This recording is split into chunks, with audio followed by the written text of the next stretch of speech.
एक गांव में आमीना नाम की एक नेक और ईमानदार बच्ची रहती थी। वो हमेशा सच बोलती और अल्लाह से डरती थी।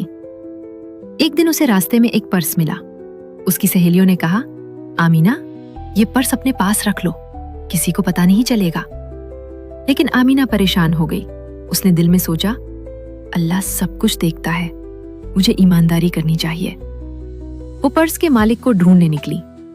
आखिरकार उसे एक बुजुर्ग आदमी मिला जो अपना पर्स खोकर बहुत परेशान था। आमीना ने फौरन पर्स वापस कर दिया। बुजुर्ग आदमी बहुत खुश हुआ और उसने आमीना के लिए दुआ की।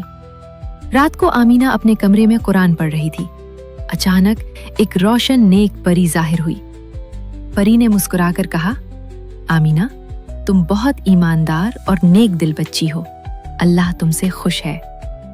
फिर परी ने अपने जादुई नूर से पूरा कमरा रोशन कर दिया। हर तरफ सुकून, बरकत और खुशी फैल गई। सुबह हुई तो आमीना खुशी से दुआ कर रही थी।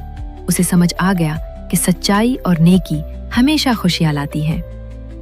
सबक: जो अल्लाह पर यकीन रखता है और सच्चाई का रास्ता चुनता है, अल्लाह उसकी जिंदगी में बरकत अता करता है। अगर आप चाहते हैं कि अगली कहानी में आपका या आपके प्यारे बच्चे का नाम आए, तो कमेंट में अपना नाम जरूर लिखें।